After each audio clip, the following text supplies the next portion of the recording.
Locked On Podcast Network presents Locked On Sports Today. Joel Embiid won the NBA MVP, and the Celtics were not impressed. They stomped the Sixers to even the series at 1 game apiece. Also, how good is this Nuggets team, and why the Bengals look vulnerable in the AFC North? I'm Peter Bukowski, starting your day with the can't-miss stories and biggest debates in sports. You're Locked On Sports Today. Searching all major sports. Found. Let's start with the biggest story. Joel Embiid returned to the Eastern Conference Semifinals against the Boston Celtics for the first time since being named NBA MVP, and the Celtics greeted him with an absolute smackdown, a 121-87 win. Joining me now from Boston in the arena after the game, John Corrales from Locked On Celtics. And John, this was a dominant performance from start to finish for Boston. What changed? A couple of things. I think first they played a little bit of defense, which is nice. It's the first time we've seen them play some defense. I think we saw Jaylen Brown pick up right away on James Harden, and Jaylen Brown was praised heavily after the game for accepting that defensive challenge, getting up on Harden, being a little bit more physical, showing a little bit of more length in front of Harden. So, he didn't get to his shots comfortably like he did in game one. He was walking into shots. I mean, it wasn't even defense in game one. The other thing that happened is Joel Embiid played, which, first of all, weirdly for Boston, that helps them because that lets Al Horford play a more comfortable role on defense. Yeah, he can play the perimeter and all of that, but in the playoffs, he's struggled on the perimeter. But against Joel Embiid, I'm not saying he's a lockdown one-on-one defender, but he has a unique ability to guard Embiid better than most guys. And the help can be a little bit different when Horford is guarding Embiid. So that kind of snapped to me a little bit more of the Celtics rotations into place. It allowed guys to play just more comfortable roles. And it didn't hurt that Embiid was clearly limited, clearly not his normal self, clearly not 100%. So letting the Celtics play a more comfortable style and not even having a 100% Embiid that can dominate and make the Celtics still pay with his MVP level play helped a lot. You heard it here first. John Corrales say Al Horford is the Joel Embiid stopper. We'll make a graphic. We'll write it in. No. Analyze it, send it to Clutch Points, book it. This was a game, though, John, that was pretty close at halftime. This was only an 8-point game for the Celtics at halftime. It was a 35-16 third quarter that blew this game open when Boston shot the cover off the ball from three. Oh, man. Was it just a matter of making shots, or was there something more at play here? I think it was playing the right way, getting the stops, and getting the right kinds of three-pointers. And for all of his comments after losses, we don't shoot enough three-pointers, Joe Mazzulla actually had, I think, something that Celtics fans can latch onto where he said, it's the types of threes. It's not just to come down and jack them up for the sake of taking them. And I think a lot of Celtics fans might have been waiting for that clarification all year long, because a lot of times the Celtics just come down and jack them for the sake of taking them, it seems like. These three-pointers came off of some good ball movement. They came in transition. They were open. They were in rhythm. And the Celtics are a good three-point shooting team. They weren't hitting them early. This game was a kind of almost like the opposite of game one, where everybody was hitting everything early and then tailed off. The Celtics weren't hitting them early, but they stuck with their defense. They stuck with their principles. And then, I don't know, the cover came off the rim. It's funny how once one guy starts to hit, then everybody starts to hit. And it started with their bench, because it was Derek White. It was Malcolm Brogdon. I got to say, man, when Jason Tatum scores 7 points and Al Horford is 1 of 8 from 3, and you win by 30, that's a big time performance from the bench. Stay up to date all year on the Boston Celtics by subscribing to Locked On Sports Today and Locked On Celtics on your favorite podcast app and on YouTube. Thanks for making Locked On Sports Today your first listen. Coming up, the Nuggets have rolled to an early 2-0 lead on the Suns and have people thinking they can keep this going all the way to an NBA title. Before we get to that, Ryan Tannehill has deja vu. Looking for a delicious snack but don't want all the sugar and the calories that normally come with a snack that is delicious? Then you need the best tasting protein bar ever, and Built makes it. I have them literally almost every day. I had one today.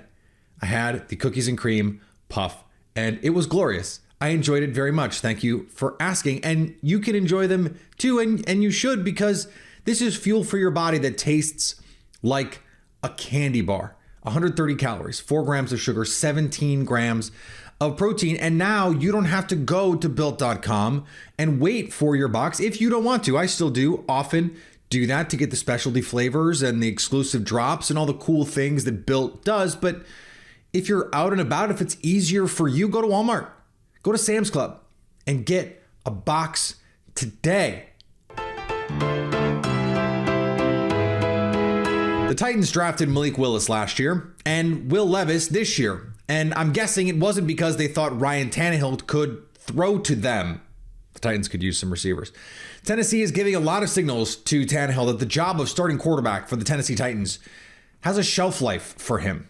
When he was asked about this, Tannehill didn't miss a beat. Yeah, we've been down this road before, so it's definitely a little bit of deja vu. But like I said, Mike and Rand make those decisions. My job is to go out and try to win the football game. On the diamond, the Angels made a late comeback to add to early season sorrow for the St. Louis Cardinals. The Angels went down to the farm, and not the minor league farm. They went to Jake Lamb and the GOAT, Mike Trout, to win this game in the top of the ninth, thanks to Jake Lamb's tie game home run, Mike Trout's go-ahead home run.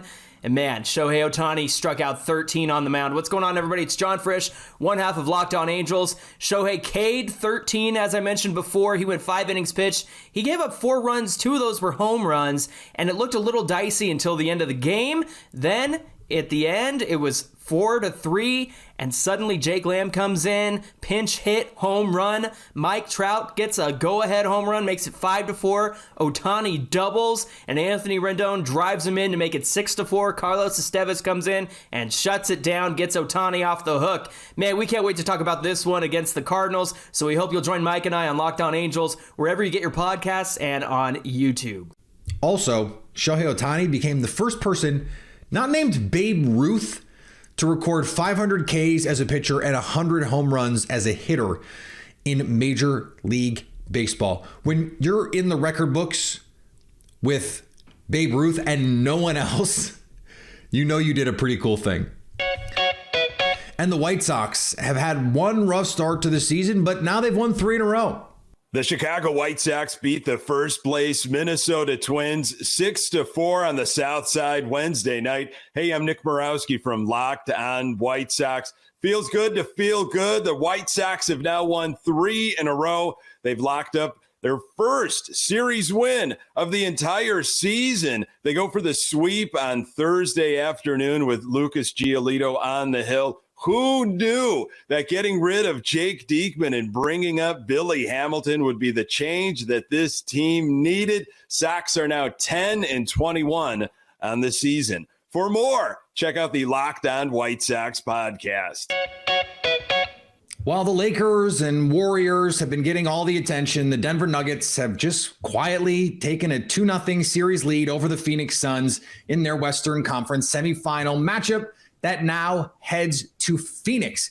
Joining me now from Locked On Nuggets, Matt Moore. And Matt, we can talk about Nikola Jokic and his greatness, and we will.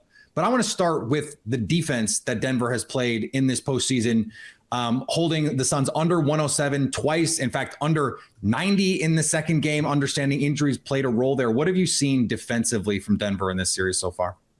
A lot more intensity, a lot, honestly, sharper execution than Phoenix. They've schemed very well. They know what they're doing in personnel. One of Denver's strength is that their coaching staff is extremely detail focused. Paul Millsap once told me it is the most detail oriented team he'd ever been around from a coaching staff perspective. Wow. What that translates to is guys staying home on shooters that they need to stay home on, helping off of shooters they don't need to. Josh Okogie, Torrey Craig, Cameron Payne, anyone not named Devin Booker, Kevin Durant, essentially. And so those rotations, their weak side rotations, when they blitz at the level of the screen, have been very good. Their drop coverage has been sharp in terms of how much space to give. It's all been very much on point. A lot of the talking points on the podcast before the series started were about how are the Nuggets going to defend the Suns? How are they going to stop them? And I don't think there was probably enough of attention paid to how is the Suns team that's not very well connected, doesn't have a lot of experience, and doesn't honestly have a lot of defensive personnel going to slow down one of the best offenses in the NBA. And that was the big question in game 2. Could they make those adjustments? Nikola Jokic goes out 39 and 16, only had 5 assists to go along with those numbers. How, if you're in that Denver coaching room, Phoenix, they have, as you mentioned, Kevin Durant, Devin Booker, how can they adjust? What is the counter, if there is one, for Phoenix as this series shifts to their home court? So we saw it in game 2, right? A lot more ball pressure applied to Jamal Murray, trying to guard him for 90 feet, trying to really wear him down to make sure that he's not able to get comfortable. Murray played terribly in that game after a fantastic game 1, but a lot of this 15, 0 of 9 for 3 for Murray. Mm-hmm. And then a lot of this turns into, okay, so like, how do you do this? How do you shut down the movement? You stay home on Nikola Jokic and don't bring help. Well, then he goes for 39. But I will say this, you take that efficiency for the Nuggets. You take that if you're Phoenix and go, okay, it's tough. If we had made some shots, maybe we could have won this game, because the overall efficiency, they got to keep the Nuggets out of when they are hitting you in waves. When it's Jokic scores and then Murray scores and then Gordon scores and then MPJ scores and then Murray scores twice and then Jokic scores twice. You got to get out of that. And then the KCP threes. We saw this in the fourth quarter where the Suns did such a good job all game long. And then the fourth quarter, the Nuggets got to their 2-man game, and that opened up KCP for 3. I think we'll probably, with Chris Paul out, obviously a huge injury for Phoenix, probably going to have to see Cam Payne or Landry Shamet. Neither of those are very good options. It makes their defense overall worse. I do wonder if we'll see Phoenix kind of shift to more of an offensive approach. I think Phoenix probably has to recognize you're not going to win this series with defense. That's not going to happen. Your best bet was game 2 and you didn't win. So now it's going to have to be they have to flood with shooters. And so I'm expecting a lot more Damian Lee. I'm expecting maybe Terrence Ross or TJ Warren.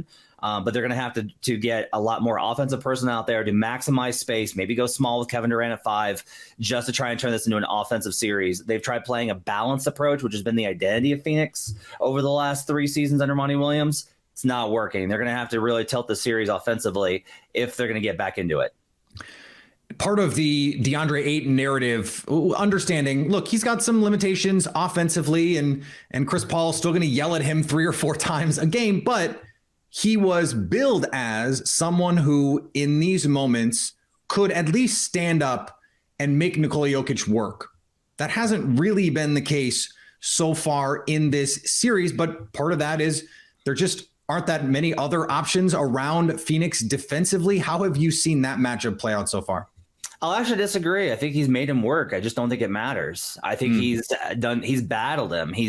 Last game, he worked really hard to make sure that he was first down the floor on both trips. Make Jokic run in transition, and then on the other end, make sure he doesn't get deep steals to contest, and make sure that you are not letting him get ahead of the defense. And Ayton battled, and he had good positioning, and he had good footworks, and he did give good contest on shots. And Jokic's efficiency wasn't otherworldly. It just doesn't really matter. At this point, Ayton had a lot of success 2 years ago, but one thing that Amars and I and Locked On Nuggets have talked about a lot is after you have some success against Jokic 1 or 2 times, he figures you out, and he's figured out Ayton. Stay up to date all year on the Denver Nuggets by subscribing to Locked On Sports Today and Locked On Nuggets on your favorite podcast app and on YouTube. Coming up, the Bengals are vulnerable in the AFC North.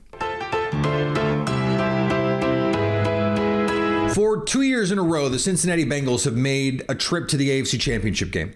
Hosts Tyler Rowland and Alex Clancy of Locked On NFL see them as vulnerable, even though they are favorites in the AFC North this year. What I do know is it shouldn't be in Sharpie, Cincinnati. That's all I know. That's kind of a cop-out answer. What about Cleveland? Right. They had a top 5 quarterback who played terribly last year, but before he had what he did off the field, the atrocities that he can now play football a full season for, they've got Nick Chubb. They've got a great offensive line. They've got Myles Garrett. They've got good corners. Like their game translates in any weather. Like I talk about how important that is, especially down the stretch to win games. In that division too. Give me Amari Cooper and Deshaun Watson for a full year. Amari Cooper's 29. Amari Cooper's still incredibly capable. The division games are must-watch TV all year. Even with the Steelers. The Steelers improved. They went, listen, our defense needs to be a lot better. They just power drove that defense and offensive line to make Kenny Pickett's job easier. Like, I have no idea. All I do know is that Cincinnati is not a surefire winner of the AFC North. That's all I know. Yeah, and that was really my only point at the end of the day. The Ravens have gotten a lot better, and with Lamar back and no uncertainty there anymore, I just don't think that we should forget that the Ravens almost beat Cincinnati with Tyler Huntley. So I think that a fully stocked Ravens team could definitely give the Bengals some worry.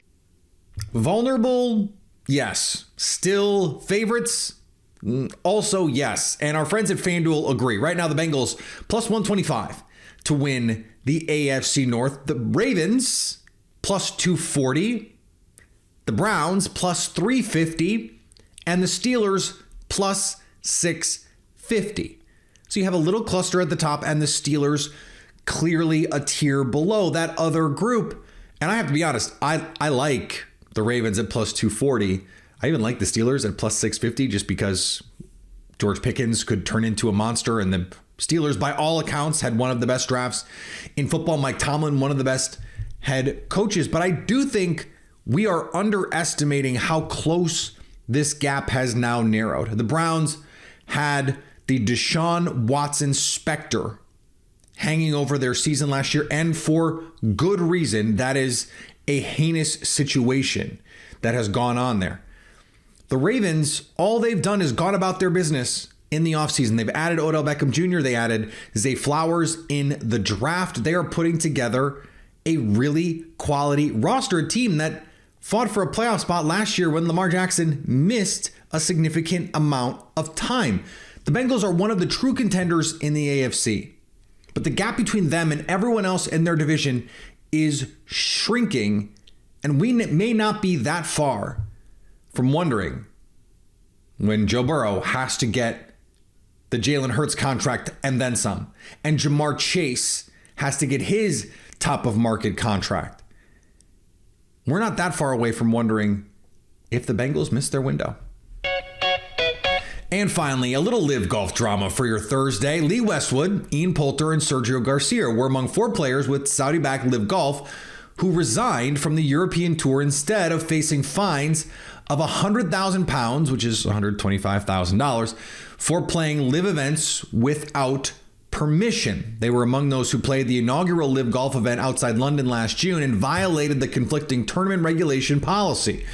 The decision stems from last month's ruling by Sports Resolution that a number of players committed serious breaches of the European Tour's code of behavior by playing in Live Golf events last year. It also comes on the heels of some mixed performances at Augusta this year by Live golfers. This story, it's not going away.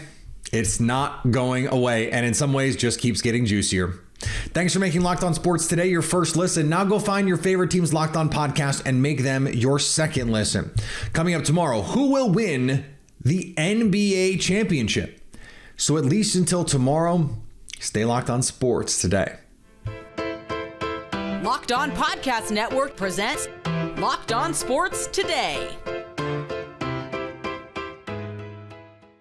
For more episodes of Locked On Sports Today, go to our video on demand. Click on Sports at the top of your screen. There, you'll find past episodes of Locked On Sports Today, plus other Locked On shows on demand.